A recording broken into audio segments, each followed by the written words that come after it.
Gosta de estar bem informado? Apenas por tempo limitado temos uma oferta especial. Todos os conteúdos Observador com 52% de desconto. Ler as notícias que importam, ao minuto, artigos de opinião sem restrições ou acesso antecipado aos Podcast Plus e muitos mais benefícios. Tire a prova dos 9 e descubra as nossas ofertas. Flash Sale Observador. Mais benefícios, metade do preço. Assine agora em observador.pt por 1 ano com 52% de desconto. Vim para aqui hoje sem saber o que é que me acontecia. Isto está a correr bem, isto está a correr bem. Mas depois há eu tenho de ter uma ideia qual é o meu caminho, qual é o meu rumo. E acho que o Gouveia Melo transmite às pessoas esse caminho.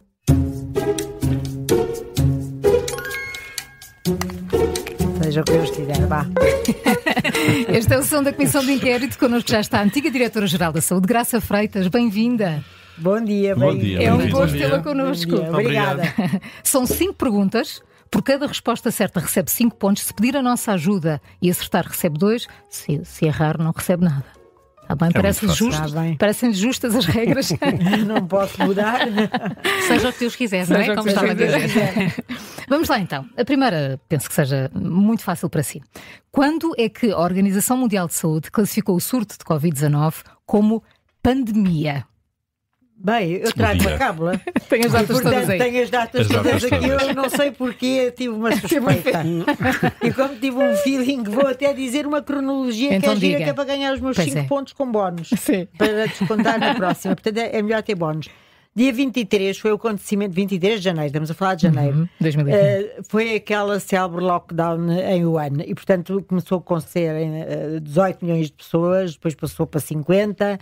E depois, entretanto, foi 2 dias antes do ano novo chinês, houve aquelas restrições todas às pessoas mexerem de um lado para o outro, e que teve um impacto enorme em todos. Portanto, ver aquele deserto na China e aquela falta de circulação. Depois, no dia o 30 de janeiro, portanto, muito poucos dias depois, a Organização Mundial de Saúde declarou que a infecção por SARS-CoV-2, que ainda não se chamava assim, era uma emergência de saúde pública de nível internacional. Não autorizou ou não aconselhou restrição de viagens e de comércio, portanto continuava a achar que isso era livre, e esta medida servia apenas para as pessoas poderem mobilizar recursos e fazer parcerias e organizarem-se. Depois, no dia 11 de março, muito pouco tempo depois, foi pandemia, dia 11 de março, onde houve 5 pontos. Já está. 5 pontos e meio. Há dias, a Graça Freitas deu uma entrevista em que disse que vamos, de certeza, ter uma próxima grande epidemia ou pandemia e que vai ser muitíssimo mais complexa, rápida e com muitas mais fraturas sociais. De que forma é que os nossos governantes se estão a preparar para esta inevitabilidade? Olha, há uma preparação, ao contrário do que se disse, nós tínhamos planos de contingência para infecções respiratórias a partir da gripe A. Antes da gripe A, quando a gripe A chegou, já o plano estava feito. Isto começou com a gripe aviária em Hong Kong em 1997, quando houve aquele extermínio das galinhas. Sim. E o H5N1, que é o que está agora aqui a circular e que é uma ameaça se passar a barreira das espécies. Dito isto, porque é que eu disse isto? Porque o mundo está muito mais complexo do que estava há 5 anos. E, portanto, há muito mais interações. As questões, nós já sabemos o que é ter lockdown ou ter um confinamento, mas não me parece que aceitássemos com a mesma bonomia, com a mesma capacidade de participar. Eu estou convicta que, apesar de haver maior preparação, já passamos por uma pandemia, tudo será tão rápido e com tantas interações que será mais difícil de gerir. Ou seja, não se gera uma pandemia sem a participação cívica dos cidadãos e, portanto, eu creio que isso vai ser mais complicado, por mais que os ministérios se preparem, as agências, e depois temos agora a fratura dos Estados Unidos com a OMS e com o próprio centro deles, o CDC, que era um grande farol, digamos assim, no avanço científico, e ajudava-nos imenso o CDC americano. Mas houve uma grande tensão durante a pandemia, do período da pandemia, entre as liberdades cívicas dos cidadãos e a segurança e o bem-estar, e sobretudo dos mais velhos, foram os mais afetados. Acha que essa tensão no quadro atual se tenderia a agravar? Eu acho. Eu acho que nós tivemos uma fase de muita aceitação. Eu não vivi do lado lá, eu nunca confinei, portanto eu não sei o que é o sentimento do confinamento. As pessoas falam comigo do confinamento, eu não faço ideia do que é que aquilo foi. Aliás, vou ter que fazer, trabalhar mais fazer horas, uma sessão um dia com um psiquiatra para ver como é que foi a história do lockdown. O que é que aconteceu? As pessoas inicialmente aceitaram muito bem, até porque estávamos todos com muito medo. E, portanto, aqui havia o fator medo. Sim, mas depois houve um cansaço. E depois houve a fadiga pandémica. E quando começa a haver o cansaço, e aquilo foi renovado, o estado de emergência para o Presidente da República, creio que 18 vezes. E, portanto, foi muito tempo. As pessoas deixaram... E também com consequências económicas. Claro, apesar de tudo correu bem. Eu digo sempre, não nos faltou água, não nos faltou luz, não nos faltou alimentação, nada falhou. Nem papel higiênico. Não me falo nisso, que eu soube umas histórias no outro dia que eu não sabia. Do meu marido que andou a cravar papel higiênico aí pelos familiares. Para que não faltasse lá em casa. Para que não faltasse lá em casa, só soube disso. Eu agora só sei de coisas assim, 5 anos Ainda deve haver aí muita lata de atum perdida desse tempo. As latas de atum, nem imagina que eu andei a comer de atum lá em casa durante muito tempo. Muito bem. Vamos avançar. Mais 5 pontos. Tem os merecidos 5 pontos, sem dúvida. 5 pontos. Eu acho que esta também vai ter 5 pontos. É muito fácil. Quantos diretores executivos já teve o SNS desde que foi criado em janeiro de 2023? Que eu saiba 3. Pronto. Vamos no terceiro. Fernando Araújo, António Guedes de Almeida. Isso. E agora Álvaro Almeida. 3 dirigentes em 2 anos. Isto é a vida que se tenha? Pois eu acho que é difícil. Que tenho cá para mim que tem que haver alguma estabilidade, porque há um tempo em que as pessoas estão a habituar-se ao lugar, a ver se o sapato e o pé se ajustam, como eu costumo dizer. E se ao fim desse tempo de ajustamento já estão a ser mudados, acho que não é uma coisa muito positiva, embora os dois tenham saído por razões muito diferentes. Exato, às vezes o problema é do sapato, outras vezes é do pé.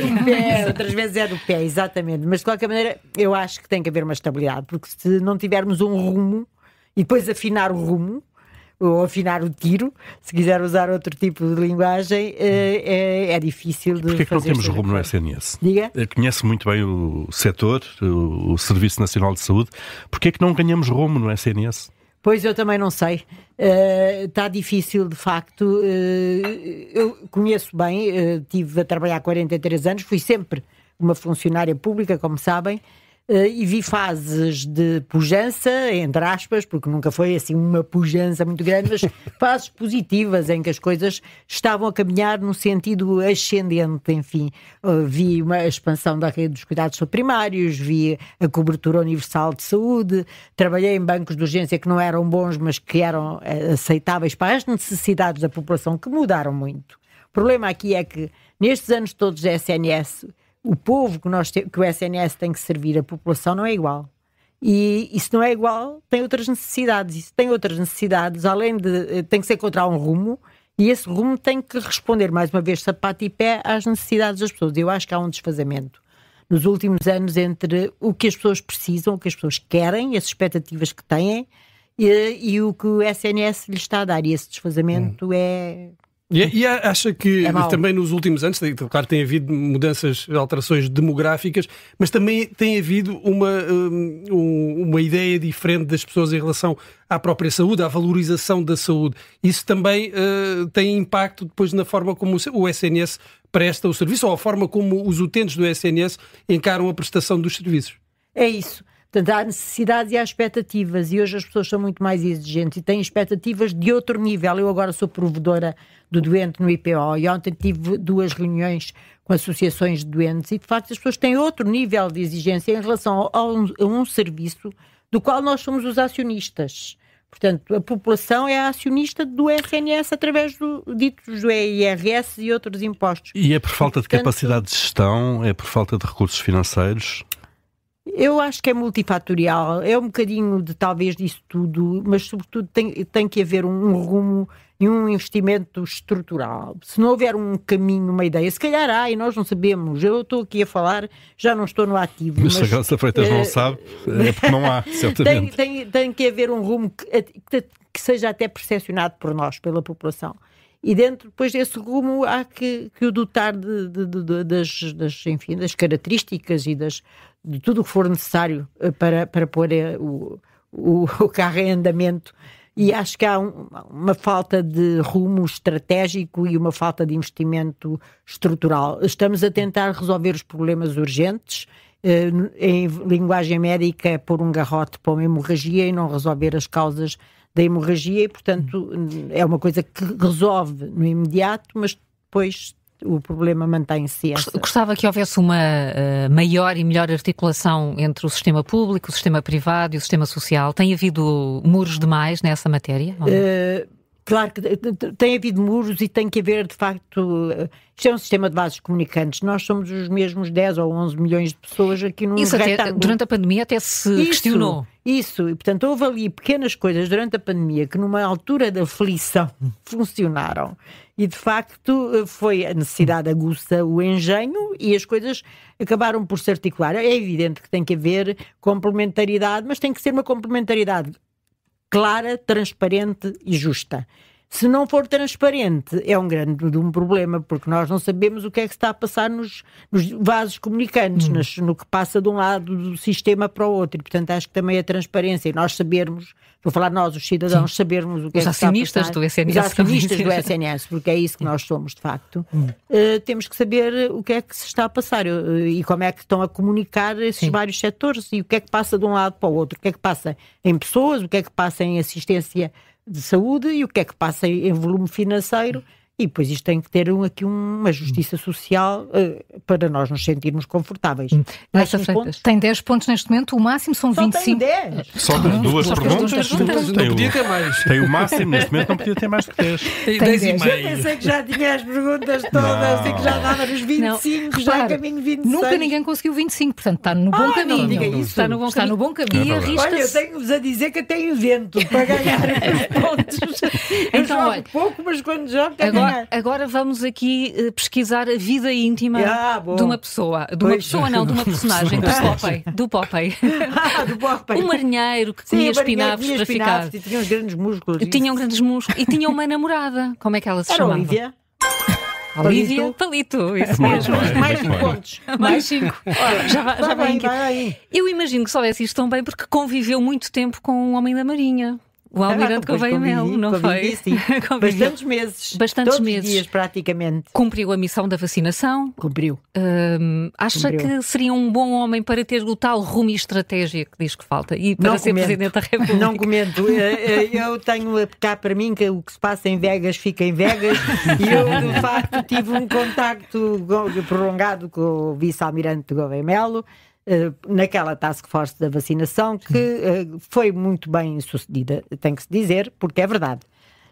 E portanto, mas foi um trabalho colaborativo de muitas estruturas das autarquias, dos centros de saúde, dos médicos, dos enfermeiros, dos bombeiros, de todas as agências do Ministério da Saúde, a começar pelo Infarmed, a Direção-Geral da Saúde. Depois o senhor vice-almirante Gouveia Melo, na altura vice-almirante, tinha o seu próprio staff, que era bastante bom e robusto, portanto aquilo foi uma infraestrutura teve condições que se calhar o primeiro coordenador da vacinação não teve. Teve muitas condições. E acho que em boa hora teve. Pronto, o resultado foi muito positivo e eu estou satisfeita e gosto muito do Francisco Ramos e tinha por ele uma estima muitíssimo elevada. Foi o líder anterior do processo de vacinação. E estava a fazer o percurso. Mas havia a ideia, pelo menos generalizou-se a percepção de que o processo estava um bocadinho num caos antes da chegada não me parece. Isso aí permita-me discordar. É óbvio que, havendo a percepção que estava um caos, é muito mais fácil depois haver a percepção que foi feito um milagre. Não, nem caos nem milagre. Portanto, aquilo foi um contínuo. A primeira fase é a primeira fase. Estamos a organizar-nos, estamos a arrancar, estamos a saber como é que é. Tudo foi diferente. Havia menos vacinas nessa altura também, em tudo rigor. Foi diferente.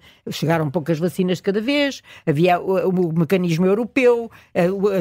Foi criada no SUS, numa instituição pública, um sistema de armazenamento e distribuição de vacinas brutal e, portanto, os primeiros dias, as primeiras semanas eram de adaptação e, portanto, foi essa fase difícil que o Francisco Ramos teve que coordenar. E, obviamente, depois, quando houve a substituição, já o barco estava em andamento. Foi mais fácil com os seus problemas. Claro. Aquilo não foi uma viagem sempre em frente. Mas, Graça Freitas, enquanto cidadã, como é que olha para o facto de uma boa parte do país, e as sondagens dizem isso, querer aparentemente favorecer para presidente o almirante Gouveia e Melo, que conhecem tão pouco. O que é que se passa com o país? Eu acho que o país quer e gosta é de saber o tal rumo, o que é que me espera. E o almirante tem essa capacidade de transmitir previsibilidade. Eu acho que todos nós gostamos de ter essa ideia de saber minimamente. Há um grau de incerteza e de loucura que toda a gente gosta, pelo menos eu. Vim para aqui hoje sem saber o que é que me acontecia. Isto está a correr bem. Mas depois há tenho de ter uma ideia qual é o meu caminho, qual é o meu rumo. E acho que o Gouveia e Melo transmite às pessoas esse caminho.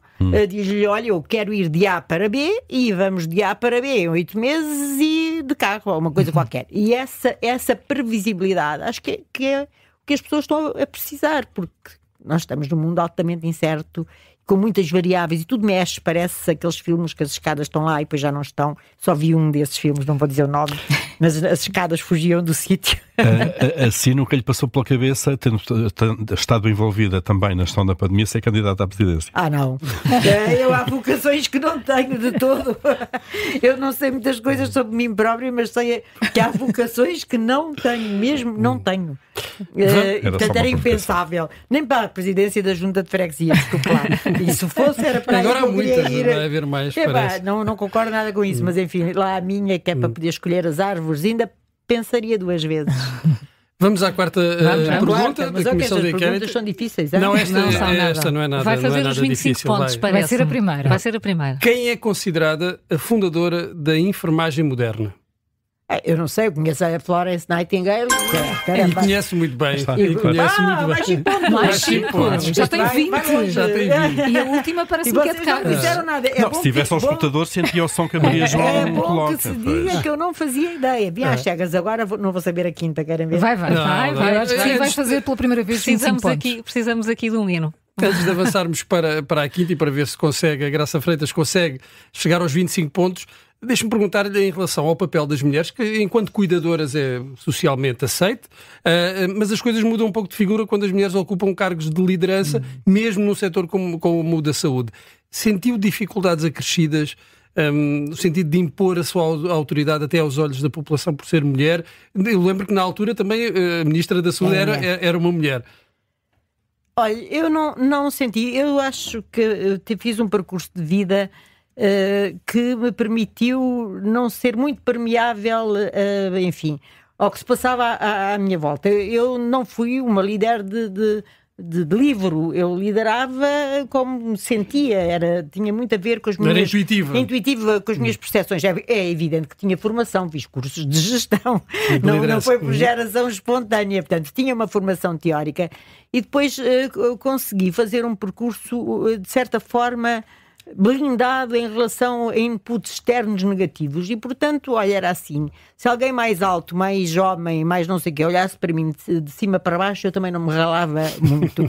E, portanto, acho que esse facto de não ser muito permeável à má vontade externa me ajudou a fazer um percurso que não foi perfeito, mas que a maior parte das vezes também não foi durido. Portanto, eu fui caminhando independentemente de saber que estava num ambiente mais adverso ou menos adverso. Lá na minha direção-geral nós criamos um lema no meio da pandemia que dizia assim: mar manso não faz bons marinheiros.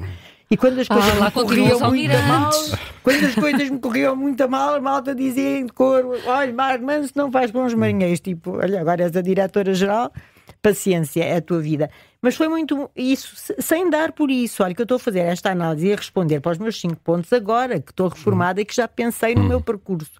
Eu não me apercebi como é que fiz esse percurso. Vamos lá ver. Eu fui-o fazendo todos os dias com pragmatismo, com vontade, com grande motivação para o fazer, e isso acho que é importante, mas só depois, agora que estou reformada e que tenho algum tempo para pensar no que fiz, é que eu percebo que muito do que eu fiz foi porque... ouvia as opiniões externas, não vivia dentro de um casulo, Mas isso não toldou a minha vontade de ir fazendo coisas. Também com a disponibilidade, se alguém me disser não gostamos do estilo, não está a fazer bem, sair. E isso dá-me uma grande tranquilidade. Em relação à população, às pessoas, nomeadamente no período da pandemia, sente o reconhecimento e a gratidão dos portugueses em relação ao desempenho que teve durante a pandemia? Olha, eu acho, porque eu não vi, mas diziam-me que houve uma fase da pandemia em que eu fui muito... Enfim, agredida, criticada, chateada, o que quiser, utilizem esses termos. Eu tive um mecanismo de defesa, eu não ia ver diretamente as críticas e, portanto, o meu marido, o meu irmão e os meus colaboradores filtravam-me aquilo e diziam-me a temperatura, tipo o termómetro, e diziam-me, isto hoje está uma febre, um febrão e não sei o quê. Eu ia sabendo daquilo, mas não vi diretamente. Depois tive proteção policial, aí percebi que a coisa não estava... Não mas isso bem. Teve a ver com a vacinação, sobretudo. Com as pessoas que eram contra a vacinação? Não, isso foi antes. A contra a vacinação escreveram à frente da Direção-Geral Graça Freitas assassina. Eu tive lá aquela frase semanas, pedi à junta de freguesia para irem lá lavar, não foram? Olha, paciência. Tirei umas fotografias para memória futura. Mas foi muito antes da vacinação que eu e a Marta Temido começamos a ter segurança. Mas muito antes. A vacinação começou em dezembro de 2020. Olha, porquê? Não sei. Eu que falo pelos cotovelos, entrei para uma sala, falei com o senhor dos serviços de informação, que me deu a notícia que eu ia ter proteção. Eu fiquei de tal maneira fora de mim que não fui capaz de perguntar. Se tinha havido ameaças, pois, não lhe chegaram essas ameaças? Quer dizer, alguém filtrou, não sei, há serviços que fazem isso. E a Marta de mim tinha saído da mesma sala antes de mim. E também não disse nada. Saiu de lá calada e eu calada. Mas e nós nunca falamos do assunto. Nunca falaram sobre isso? Não nos explicaram porque nós não perguntamos. Quer dizer, eu nem sei bem o que é que o senhor disse. Vou-lhe ser sincera. Eu nunca, na minha vida, pensei que jamais... que algum dia ia ter segurança pessoal. Portanto, aquilo ultrapassou a minha capacidade até de perguntar porquê. Fiquei siderada. Foi até ao fim da pandemia? Não. Pois o risco, em determinada altura, diminuiu e fomos chamadas à mesma sala com a mesma pessoa e que nos disse, se quiserem se sentirem conforto, pelo menos foi como disseram a mim, continuará. Se não quiser já ter, nós consideramos que o risco é baixo. Eu disse, então, não quero ter. Para responder à sua pergunta, que eu quero os meus 5 pontos, que eu não me esqueci. Já acertei. Mas responda. Houve de tudo. Houve essa fase mais agressiva, depois eu percebi que aquele tinha entrado numa fase mais neutra, as coisas tinham-se acalmado. Eu não interagia com a população, eu não saía, eu não via ninguém, eu saía de casa para o trabalho para casa, fazia um movimento pendular. Quando passei a ter proteção, pior ainda, porque fazia-me ainda mais impressão vir à rua enfim. Sempre com uma pessoa. Sempre com uma pessoa. Eram do melhor que vocês podem imaginar, de profissionalismo, de tudo. E só depois da pandemia que eu comecei, quer dizer, quando a pandemia acalmou, a pandemia só foi declarada em 2023, mas já estávamos calmos, só depois é que eu comecei a sair à rua. E aí, vou-lhe ser sincero, a maioria esmagadora das pessoas é extremamente... simpática, amável, cortês, agradece-me, diz a frase que eu mais ouço é obrigada pelo que fez por nós, coisa que eu não tinha a sensação de ter feito nada e foi muito estranho. Belém. Foi muito estranho. Belém, não. Nem a junta, eu já disse, a junta de freguesia para casa das árvores. Nem a junta de freguesia de Belém. Nem a junta de freguesia de Belém. Graça Freitas, vamos rapidamente à última pergunta. 20 e pode fazer o máximo agora. Eu continuo a achar que era a primeira volta, mas tudo bem. Última questão então. Estrela do Mar, de Jorge Palma, é a sua canção favorita. Qual é o primeiro verso? Ai, não sei. Pode cantar. Eu não faço ideia como é que... Não tenho voz nenhuma. Eu tenho-vos a dizer que eu era uma miúda no colégio, nem sabia o que era playback, e as freiras punham-me lá no coro e diziam, tu abres a boca, mas tu não emites nenhum som. Não pode ser, tu não emites sons. E um dia, passado para aí 2 anos, a Madre Superiora foi ver aquele espetáculo e percebeu que eu e outras 2 ou 3 coitadas abríamos a boca e não emitíamos sons e dispensou-me. Mas aqui pode. Não, quer arriscar? Sei que a Estrela do Mar tem mais de 1000 anos e que para ela é tudo. Mas como é que começa? Vamos lá ouvir os 25. A pergunta é qual é o primeiro. Vai. Eu vou perder os meus pontos porque há muito tempo não ouço. Então o Paulo vai dar uma pede ajuda ajuda. e assim sempre consegue 2 pontos. Se acertar. Então vá, são 3, vou-lhe dar 3 hipóteses. Acho que não certo. Vai, Enquanto houver estrada para andar, numa noite em que o vírus estava mais forte, ou então numa noite em que o céu tinha um brilho mais forte. Uma noite em que o céu tinha brilho mais forte. Não sei, eu acho que é nessa altura que eu encontro a estrada. Acertou 22 pontos. Caramba. 22 três, pontos. sobre 3. Por um triz. Que chatice. Logo, olha, o meu marido vai-me massacrar. Quando perceber que eu perdi 5 pontos com a estrela do Foi mar. o máximo que conseguiram até hoje, por isso é ótimo. Não, mas eu já não ouço há muito tempo e não sou muito dotada para saber letras. Sou pouco dotada. E Mas gosto. além da música e de ouvir Jorge Palma, também tem a sua paixão pelas flores. Tenho, é verdade. Tenho um gene de agricultora. No outro dia fui ali à Tapada da Ajuda, à escola de agronomia, e pensei, era aqui que eu teria sido muito feliz se meu pai me tivesse enfiado aqui. Eu tinha feito uma vida fantástica. Portanto, está a desfrutar intensamente da reforma, a poder fazer coisas quer boas. dizer, com as flores não. Não. Eu encontrei muitas ocupações. Estou muito ocupada. Enfim, tenho uma coisa muito agradável, que 3 dias da minha semana tenho uma escala com o meu irmão para cuidarmos da nossa mãe. E portanto isso é muito bom. Depois eu aceitei o cargo de provedora do IPO e tenho, enfim, muitas horário, responsabilidades. E depois tenho muitas coisas soltas, mas também tenho uma bela, não é uma estufa, mas é quase, cheia de plantas em casa, sim. Graça Freitas, foi um gosto recebê-la nas manhãs 360. 22 pontos, nada mal. Não posso dizer o que é que eu estou muito aborrecida. Está frustrada. Com a estrela do mar, é incrível. A estrela do mar traiu. Isto o mar. Imprimir e trazer uma cábula sempre Vai ouvir de novo a canção do Jorge Palma. Sem a estrela do mar. Muito obrigada. Muito obrigado. Foi um Bom gosto. dia. Que pena.